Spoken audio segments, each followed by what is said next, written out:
Guys, I know how tired you are of me saying all the time. You need to practice a lot. Change your phone to Spanish and all the verb conjugations that I told you all the time. I know. But what if you're a lazy person and you want to learn Spanish or any other language on your own? Do you think it's possible? Hola amigos, welcome back to the channel. I am Dania, as you know. And today vamos a hablar sobre cómo aprender español por tu cuenta. That means by yourself. ¿Se puede? Sí. ¿Imposible? No. And how do I know this? Because I have a lot of students that do this and it is working. I see them progressing. So let's talk about it. So I'm super excited to share some proven tips to you to help improve your Spanish fluency, especially if you're the type of student who likes to study on your own. It is possible and it works. So I started learning English on my own. I was around 14 and I really liked this band for 10 years. I won't tell you the name because you'll probably laugh at me. We want to know everything. But I really wanted to know what they were saying in their songs. And let me tell you, it was not easy at all.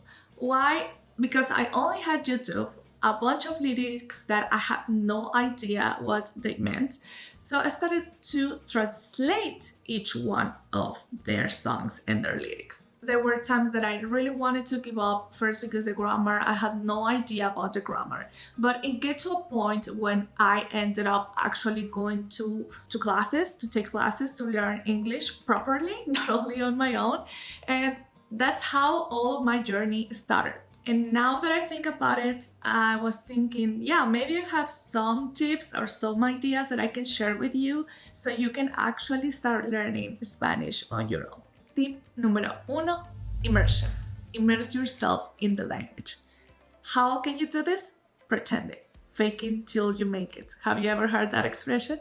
Well, this doesn't mean that you have to move to Mexico, Colombia, Argentina. It will be great though because tacos, arepas, and choripanes are amazing. Para chuparse los dedos. But the main thing of doing this is that you're gonna be facing actual Spanish.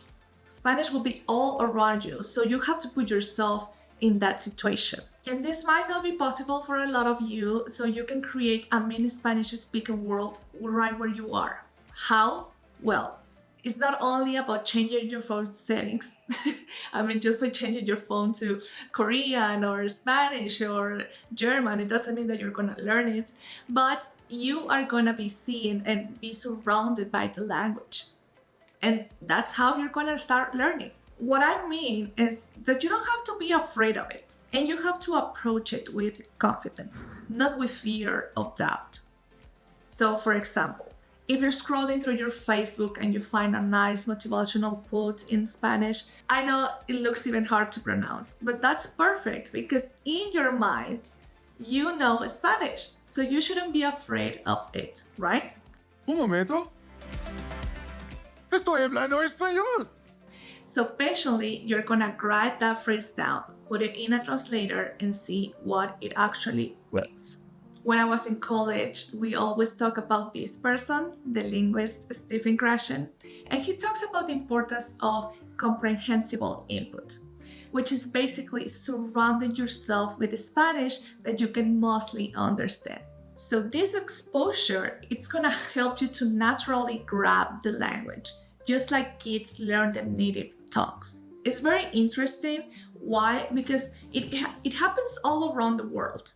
If someone moves or someone migrates somewhere else, so you're gonna see that they probably are not gonna be fluent in the language, but they will understand what they're saying.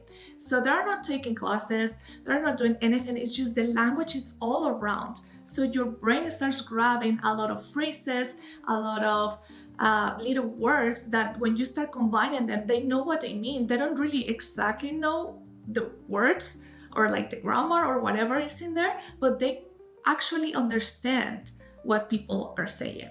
It's very, very interesting. Tip número dos, practice Spanish with a partner. Next up, you have to actually practice Spanish with someone. You're gonna need it, and you're gonna need it a lot. And my friend Katia has an awesome video on how to find language partners, and here are some tips she shared, so pay attention. So first, use language exchange apps like Tandem, HelloTalk, and Speaky. So these platforms pretty much connect you with native Spanish speakers who want to learn English. So it is a win-win because you help them with English and they help you with Spanish. It's really cool. Another great option is joining social media groups. So for example, Facebook has numerous groups dedicated to language exchange.